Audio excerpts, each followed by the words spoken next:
everyone, and welcome back to another video here on the Auto Wisdom YouTube channel. Today we are sitting behind the wheel of a 2009 BMW E92 generation 328i. Now without further ado, let's give her a quick pull, shall we?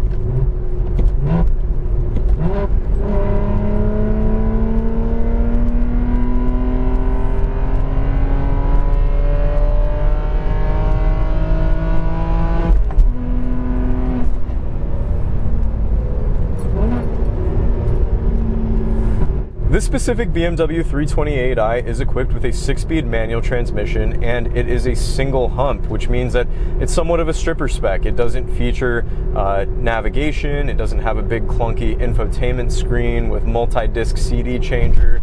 It's also got manually adjustable seats, and as a result, this is probably one of the purest forms of the E92 generation of BMWs that you can experience.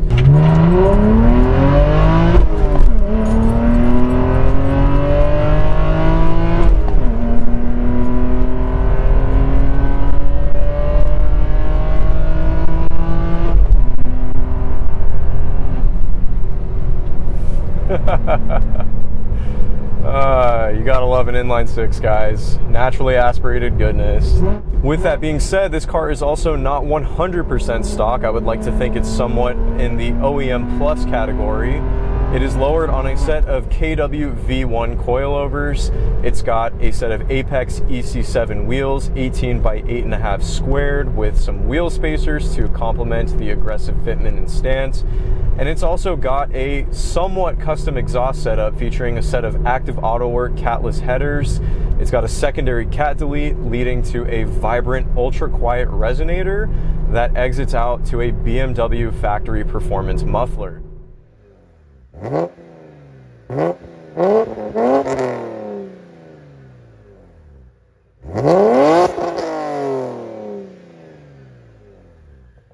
Now the E92 is fairly interesting because it serves as the last of BMW's semi-analog generations of production vehicles, and the 328i in this purest spec, if you will, really just offers a sublime driving experience, and personally I think it's a fantastic value. The E9X generation BMWs as a whole have really bottomed out, and the 328s and the 330s and the 325s that are powered by the N52 3-liter straight-six engines, such as this vehicle that I'm sitting in today, have been overlooked a great deal because they've been overshadowed by cars like the 335i with the N54 and N55 engines, along with the infamous E92 M3 and its glorious high-revving naturally aspirated V8. But this car has a very analog driving experience for a few reasons. For one, it's still got a naturally, and it's the last actually of BMW's naturally aspirated inline-six engines, coming in at 3 liters in displacement. And in this 328i, it's outputting around 230 horsepower and around 200 pound-feet of torque or so.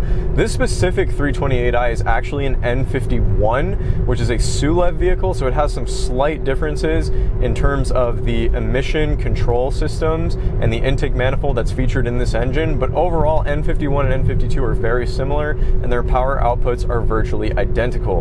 In addition to the naturally aspirated inline-six, we have a 6-speed manual transmission, something which you can no longer find on a modern-day 3 Series. We also have hydraulic power-assisted steering that provides superb feedback through the steering wheel. I think it's some of the best hydraulically assisted steering feel I have ever felt in a car, next to something like an old school Porsche or something along those lines. Absolutely fantastic. Great suspension setup with a McPherson strut front end and an aluminum multi-link in the rear. And the car also has a great weight balance, coming in at a close 50-50 weight distribution with the E92 chassis. Now, to provide a little bit of additional context behind this car, this is a personal vehicle of mine. I picked this up with a friend of mine for very, very cheap. We've been looking to purchase a car to take to the racetrack that we can build from, pretty much completely stock, and slowly kind of set baselines and see how we can improve our lap times, so on and so forth. We picked this car up for about $5,500 and we split it 50-50, so you can do the math on how much I paid for it. And I just think that this is so much car for an unbelievably low barrier to entry.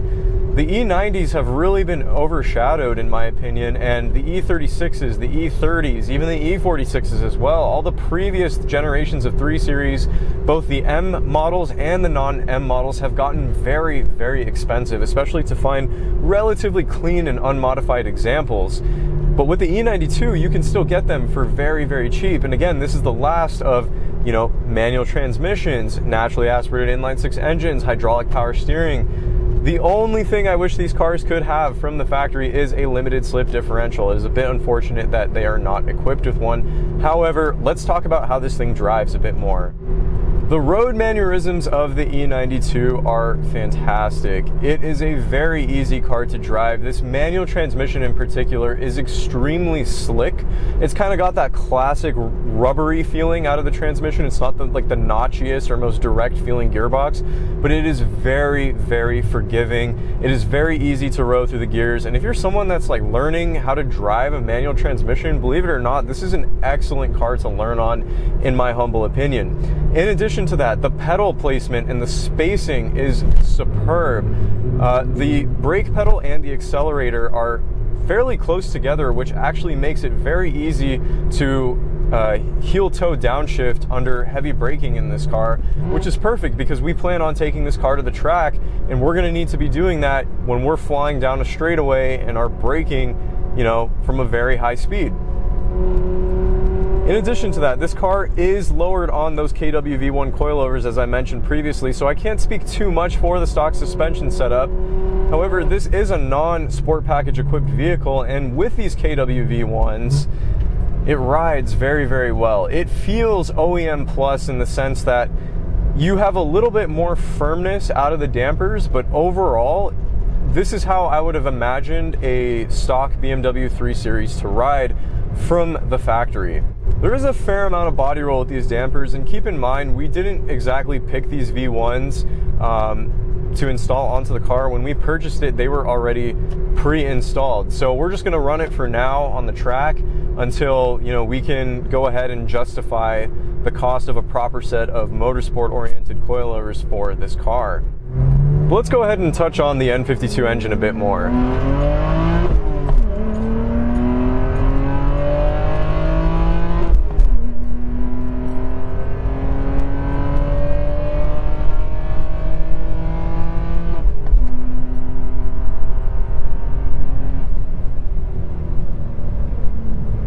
It sounds glorious with this exhaust setup. And the power is actually not too bad out of this engine. It's not fast by any means, especially when you compare it to the 335 or the M3 or just even a lot of modern, you know, production vehicles. But it's got a nice, smooth power band with a fair amount of low-end grunt to it. The power band on this car is somewhat interesting.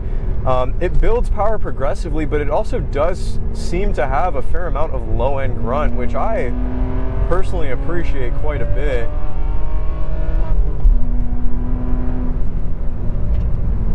And it just pulls, and it also makes a great sound. Now, again, we do have a custom exhaust on this vehicle. It's not the stock exhaust system, but it really sings, and it just reminds you of what BMW is known best for. Kind of harkens back to that old school inline-6 manual transmission, lightweight, sporty coupe feel. And it's just such an easy car to drive. It's very confidence-inspiring. Never feels like it wants to step out on you.